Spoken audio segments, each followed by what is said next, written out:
have an update I wanted to give everybody. I wanted to take a moment and give everybody an update on where we stand with the Imagine campaign. Now, if you are new to our church and have come here in the last, say, year, we, in the fall of 2023, initiated a campaign to raise $2.5 million to go for three main areas. And we're doing this because we believe that Jesus has laid before us an opportunity to help a tremendous number of people, not just within our church, but outside the church. In order to do that, we need to raise this money for three key areas, okay?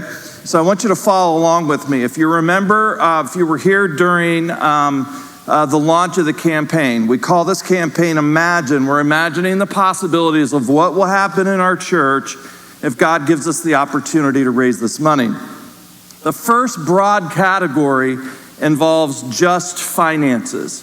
And the first part of that is $1 million match. Our lender that has given us the mortgage for this facility has given us a challenge and an opportunity, saying that if you raise $1 million, we will raise an additional $1 million and reduce $2 million off of your mortgage. That is a fantastic opportunity.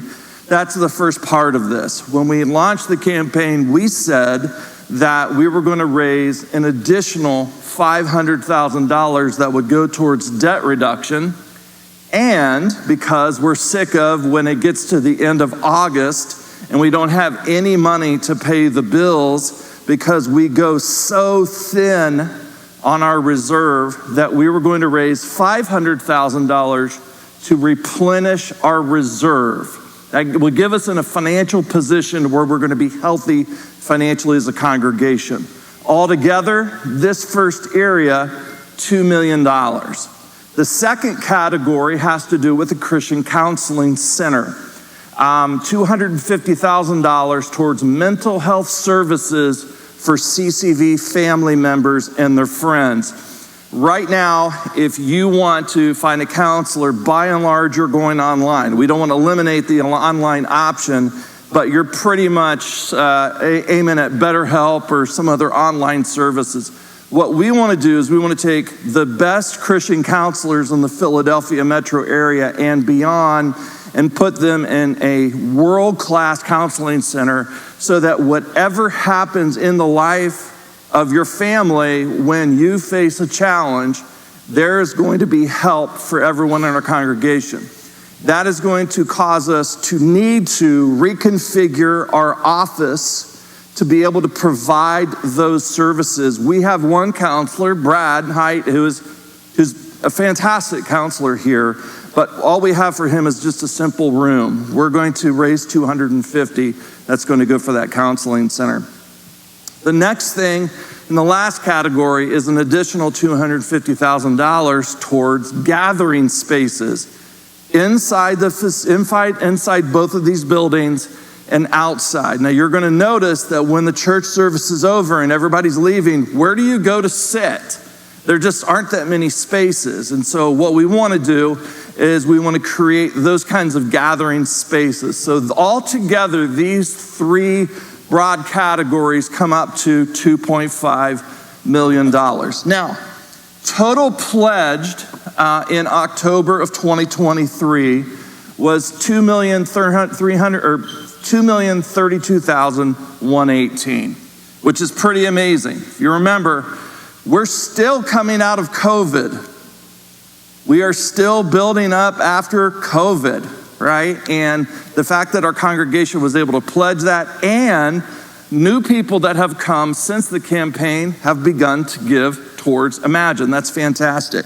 And so this is the total that's pledged, okay? Now, next, what has giving been like? How has it come in since the beginning of the Imagine campaign? Now, you're going to notice in the first two quarters, the fall of 2023 and the beginning of 2024, these are outliers. In any campaign you do, this is going to be larger. So I want you to look at this set of these four quarters, and you're going to notice you guys have been generous and faithful across the board. And I just can't thank you enough for the generosity and the consistency of your giving to the Imagine campaign. What's the total given to date? If you can show each quarter, this is what's given to date. The total given to date is $637,778. Can I just pause and say, thank you for your generosity. This is above and beyond your regular giving.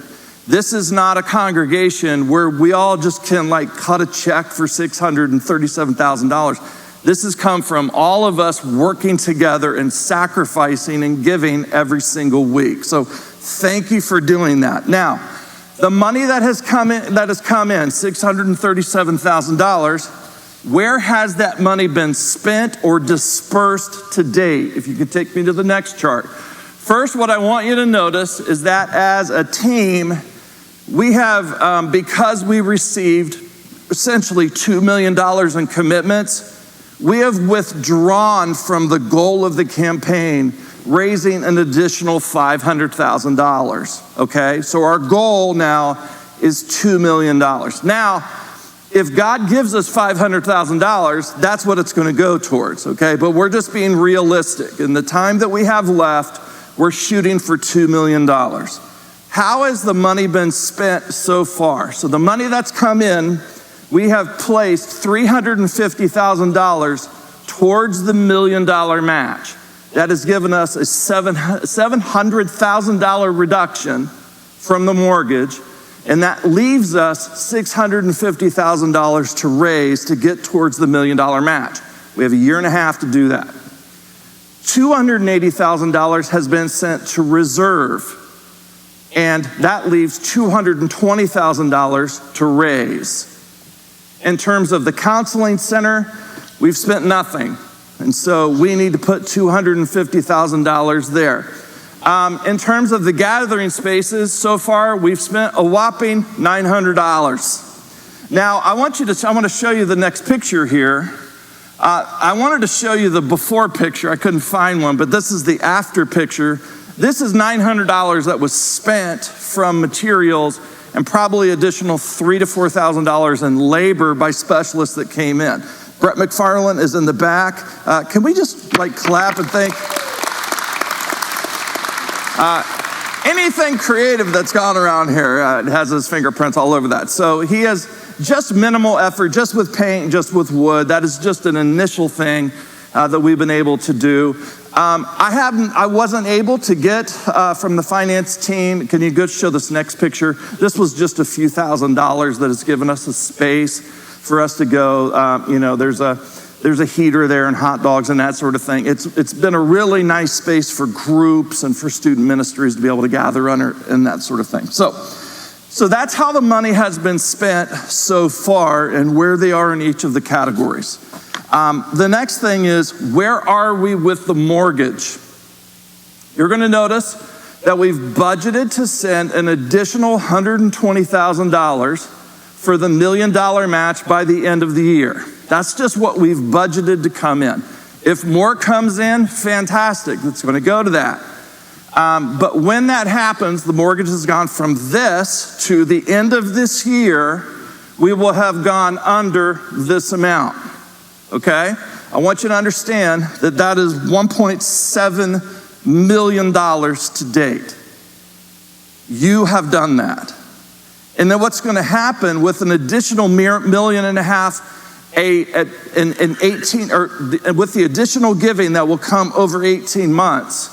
Can you go to the, go back. That this number, by the end of the campaign, will be somewhere here. That's absolutely stunning, the generosity of the congregation.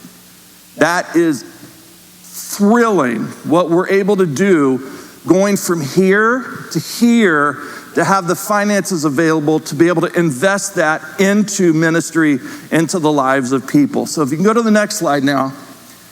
What's the spending plan for the remainder of 2025? We're going to put 120 into the $1 million match. If more comes in, fantastic.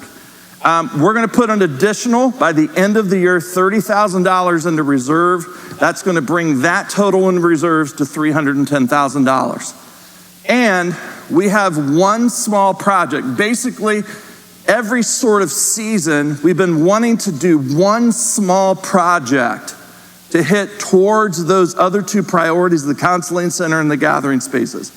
We've already done a little bit of the cafe and that gathering area out there. We have one small, really cool, impactful project that we're gonna do, but to help understand that and tell you about it, I need two people to come on up here.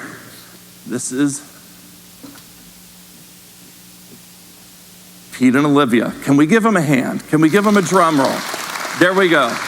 All right, so come on over here. Are you in the light? Okay. One of the things that we've been hearing over and over again is a problem that's come up. And I just want to say, maybe it's me, but when we think about problems that we want to solve, we want to think very deeply and clearly about it. And when we solve the problem, we don't want to solve it for a little bit, we want to solve it permanently. So this problem, we've been listening to parents over and over again. This is a major issue with parents. Tell them, Pete, about the problem that we've been facing. First off, you guys are great listeners. So we have a thriving Wednesday night middle school ministry, a thriving Sunday night middle school ministry, but we've noticed a problem. Middle school is what age? Middle school. Or what grades? Scary ages of 6th to 8th grade, also known as scriblins, but God sees them as children. So, middle schoolers, we've noticed a failure of transition on our part from the 4-5 to what we provide for them on Sunday morning. So, our hope is that through Imagine, a lot of you know that we have a next door, right?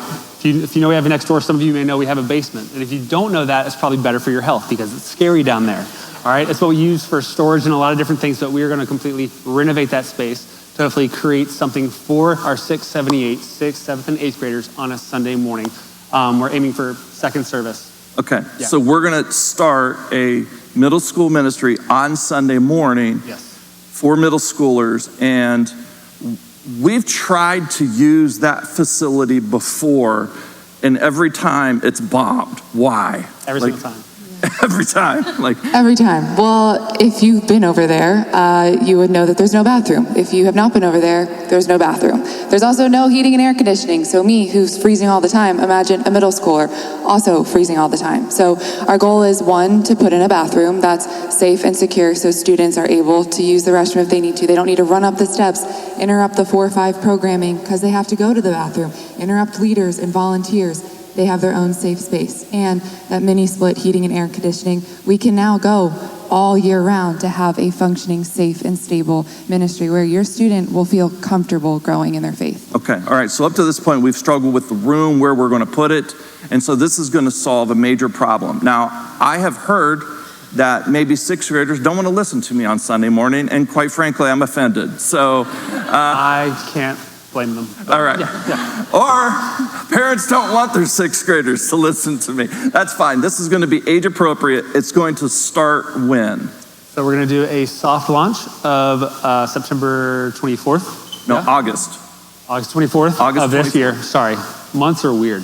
August 24th, and we're going to do a hard launch on September 7th. Got that one right. All right, so internally for our own kids, that are coming up, let's say they're graduating in June, they're going from 6th up to 6th grade now. Yes. What are they going to have this summer before this thing launches in August? All summer, like every summer, every Wednesday night from 6 to 8, we're going to be here. House Party is going to be the massive free 4-day middle school event that they can come and make friends with. And as amazing as it is on Wednesday nights, we just know that weeknights don't work for middle schoolers, let alone parents, the brave souls who drive them on a weeknight after or before homework and dinner. So we want to, again, provide that space on a Sunday morning to facilitate you guys, but also continue what God's doing within our middle schoolers here at CCD.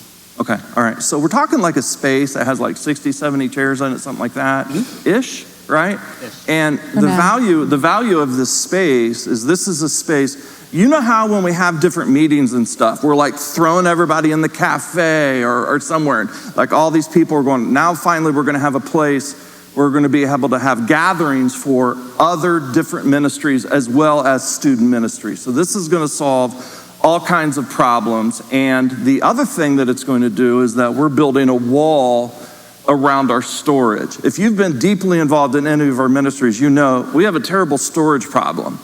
And we have a terrible locked storage problem. We will go and we'll get something and we'll come back 6 months later to get it, and it's gone because you don't know exactly where it's gone.